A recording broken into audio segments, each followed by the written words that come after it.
प्यारे बच्चों, हम पढ़ रहे हैं कक्षा 6 की गणित और इसमें तीसरा अध्याय संख्याओं के साथ खेलने की प्रश्नावली 3.7 के हम पूर्व में 1 से लेकर के 5 तक प्रश्नों को हल कर चुके हैं, है ना। और आज हम उसी क्रम में प्रश्नावली 3.7 के ही सवाल नंबर 6 और 7 को करने वाले हैं। तो आइए शुरू करते हैं सवाल नंबर 6 से। 3 विभिन्न चौराहों की ट्रैफिक लाइट क्रमशः प्रत्येक 48 सेकंड, 72 सेकंड और 108 सेकंड में बाद बदलती है।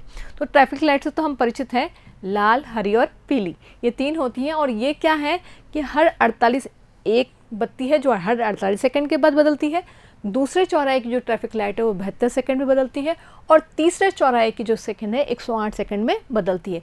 वो चाह रहा है कि एक बार शुरुआत में सब तीनों एक साथ बदली और दोबारा वो एक साथ कब बदलेंगे। तो बच्चों मुझे एक बात बताएं, आप दोबारा के लिए हमें आप ये बताएं कि वो दोबारा इस 108 से ज़्यादा बार लेट, मतलब 108 सेकंड से ज़्यादा समय लेगी या 108 सेकंड या 48 सेकंड से कम समय लेगी।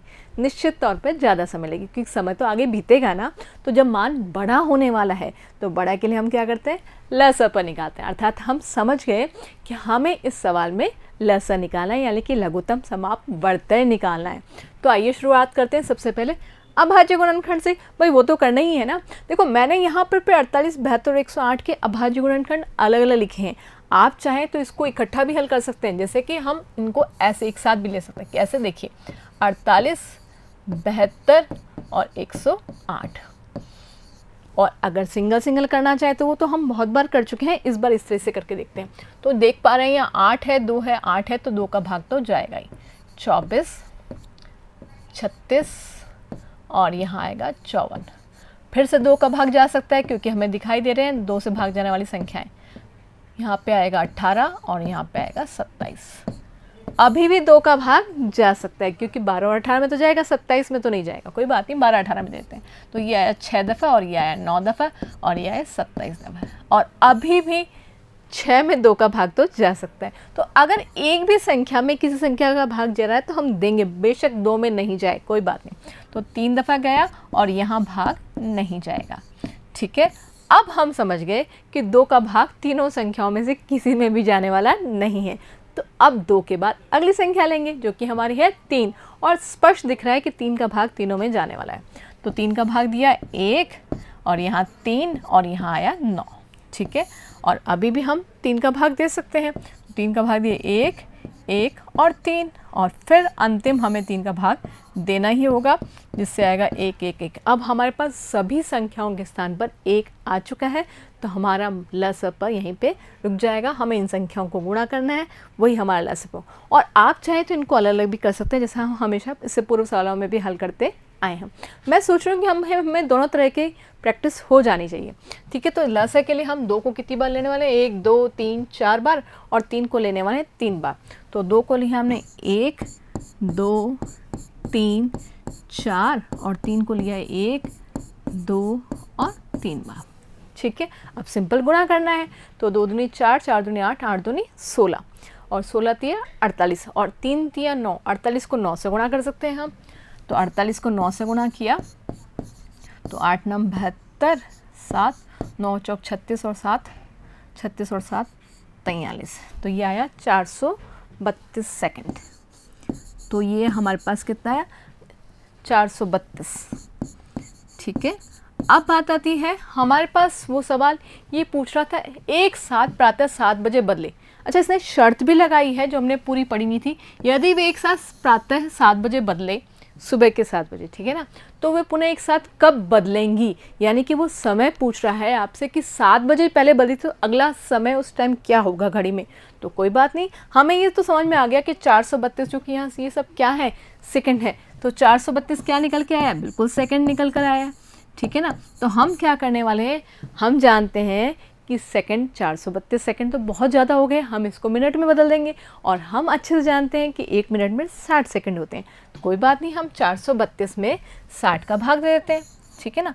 और 60 का भाग 6 7 42, 420 और ये बच गए 12, अर्थात ये बन गए 7 मिनट और 12 सेकंड, ठीक है ना। जिसको हम लिख सकते हैं 7 मिनट और 12 सेकंड। बदल दिए ना हमने। अब बच्चों आप बताओ जब पहले घड़ी में 7 बज रहे थे, अब 7 मिनट और 12 सेकंड के बाद क्या समय हो जाएगा? बिल्कुल समय हो जाएगा सुबह के 7:07 ठीक है ना। तो लिख देते हैं इस बात को, सुबह प्रातः, जो शब्द वो काम में लेता है बेहतर रहेगा वही शब्द काम में लिए जाए, ठीक है ना। तो हम भी वही के वही शब्द काम लेंगे, प्रातः 7:07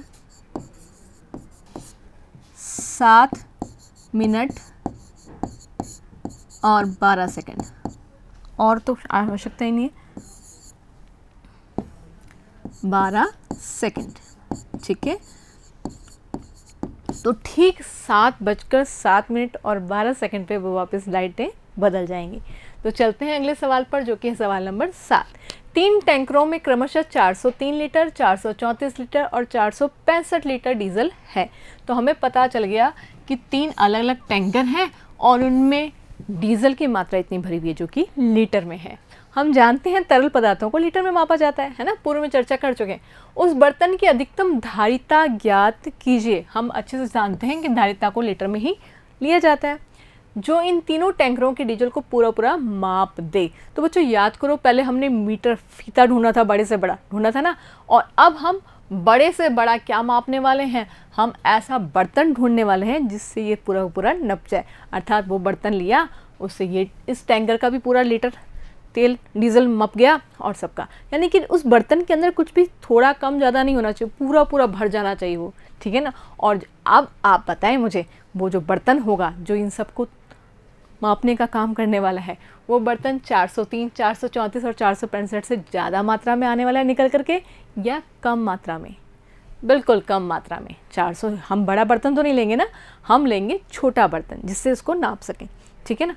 और पूरा नप जाएगा वो बारी बारी ले करके, है ना। तो वो छोटा बर्तन ढूंढने के लिए हमें मस निकालना होगा, अर्थात महत्तम समाप वर्तक निकालना होगा। तो शुरू करते हैं वही अभाज्य गुणनखंड से। तो यहाँ पर हमें 403, 434 और 465 के अभाज्य गुणनखंड करने, और यहाँ तो हमें अलग अलग ही करने होंगे। लसप में हम 7, क्योंकि हमें सबको बढ़ाना हो तो 7 ले सकते हैं, है ना। यहाँ पर तो हमें कम लेने होते हैं, कॉमन लेने तो सबको अलग अलग ही रखेंगे, अर्थात 403 के अभाज्य गुणनखंड हम अलग ही निकालने वाले हैं। तो यहाँ शुरुआत वही, 2 का भाग तो जाएगा नहीं, इकाई के स्थान पर 3 है, और 3 के लिए अंकों का योग किया 4 और 3 7, 5 का नहीं जाएगा। देखो 2 3, वैसे तो हम अभाज्य गुणनखंड संख्याओं का ही भाग देते हैं, 5 7 11 और 13। तो 2 का जाएगा नहीं, 3 का जाएगा, जा नहीं रहा, 5 का भी जा नहीं रहा। अब बात करते हैं 7 की। तो 7 का भाग जाने वाला है क्या? 7 पंजे 35, बिल्कुल 7 का भाग जा रहा है। 7 पंजे 35 और बच गए 5, नहीं जाएगा, 7 का भाग भी नहीं जाएगा। और वैसे भी हम करते तो 7 वाला हमने विभाज्यता का नियम किया ना, उसके अनुसार भी नहीं हो रहा। 11 का तो निश्चित तौर पे नहीं जाएगा, फिर भी करके देख लेते हैं। 403 में 11 का भाग दिया, 11 3 33, और वैसे हमने वो प्लस माइनस वाला किया था, कुछ याद आ रहा है? बिल्कुल 4 और 3 को जोड़ा 7, और 7 में से 0 घटाए तो 7 आ रहा है, और 7 में 11 का भाग नहीं जाता है, तो भाग देने की आवश्यकता नहीं है, 7 का भाग नहीं जाएगा। तो अगली अभाज्य संख्या हमारे पास निकल के क्या आ रही है? बिल्कुल हमारे पास अगली अभाज्य संख्या निकल के आ रही है 13। तो सीधा हम सबसे पहले 403 में 13 का पहले भाग दे के देख लेते हैं, अन्यथा यहाँ पर लिख करके छोड़ देंगे और संख्या कुछ और आगे तो मिटाना और पड़ जाएगा, ठीक है। तो 13 का भाग दे के देखते हैं। 13 3 39, बच गया 1, इसका भाग पूरा चला गया, तो ये गया एक दफ़ा, ठीक है ना। तो यहाँ पे हमने 13 का भाग दिया 31 दफ़ा, और हम ये बात तो अच्छी तरह से जानते हैं कि 31 अपने आप में एक अभाज्य संख्या है, तो 31 में तो 31 का ही भाग देना होगा, ठीक है ना। तो यहाँ पे 31 का भाग दिया हमने, और जो कि गया एक दफ़ा, ठीक है। तो अब हम क्या करने वाले हैं? अब हम यहाँ पर पे इसके 403 के अभाज्य गुणनखंड लिखने वाले हैं, 13 गुणा 31, ठीक है ना। आगे चलते हैं 434 की तरफ। तो 434 के लिए चूंकि इकाई के स्थान पर 4 दिखाई दे रहा है ना यहाँ पे, तो 2 का भाग तो जाना ही है, ठीक है ना। तो 2 दूनी 4, 2 एकम 2 और 2 सते 14। अब चूंकि इकाई के स्थान पर 7 आगे है तो 2 का भाग तो नहीं जाएगा। अंकों का योग कर लेते हैं, 2 और 1 3, 3 और 7 10। तो 10 में 3 का भाग भी नहीं जाता, क्योंकि हमने अंकों का योग 3 के लिए किया था ना, तो 3 का भाग भी नहीं जा रहा।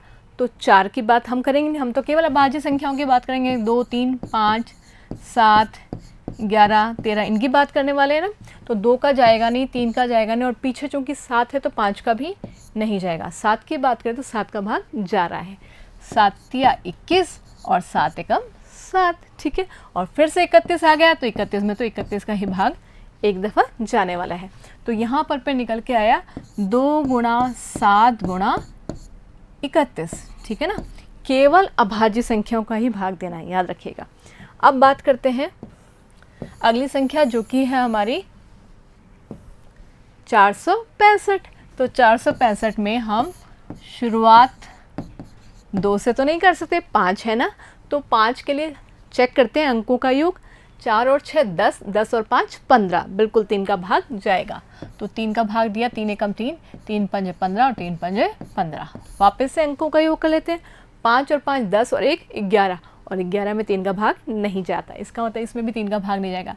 तो अब हमारे पास अगली संख्या क्या निकल के आ गई, 5, और 5 का भाग दिया तो 5 दिया 15 और 5 एकम 5, और ऐसे में वापस से 31 आ गया। तो यहाँ संख्या बनी 3 गुणा 5 गुणा 31। और अब हमें निकालना क्या है, हमें निकालना है मस यानी कि सार गुणनखंड, अर्थात कॉमन निकालना है, छोटी संख्या ढूंढनी है। तो देखें यहाँ पर 2 यहाँ है, बाकी 2 में नहीं है तो छोड़ना पड़ेगा। 3 यहाँ पर है और 3 कहीं भी नहीं है तो 3 को भी छोड़ना पड़ेगा। हमें तो वो संख्या ढूंढनी जो सब में है, अर्थात तीनों में है। तो स्पष्ट है वो 31 ही है जो तीनों में है। तो इसका मतलब हमारा मस क्या निकल के आया, 31। अब लौटते हैं हमारे सवाल पर, जो कह रहे हैं कि अतः बर्तन की अधिकतम धारिता जो इन तीनों बर्तनों टैंकरों के डीजल को पूरा नाप ले तो वो होने वाली 31 लीटर, ठीक है ना। तो हमारा उत्तर क्या होने वाला है, 31 लीटर। तो 31 लीटर का अगर एक बड़ा सारा बर्तन बना लिया जाए 31 लीटर का, तो वो नपने का काम कर सकता है कि उसमें सारे टैंकर्स के डीजल को डाला जाए और भर जाएगा, ठीक है ना। वैसे भी दिख पा रहा है एक इस वाले टैंकर का जो तेल है 31 लीटर वाला बर्तन 13 बार नापा जाएगा, इसका 14 बार और इसका 15 बार, ठीक है ना। बाकी बची हुई संख्याओं को गुणा करके देख लिया। आ रही है ना बात समझ में। तो उम्मीद है आपको ये सवाल नंबर 6 और 7 अच्छे से समझ में आ गए होंगे।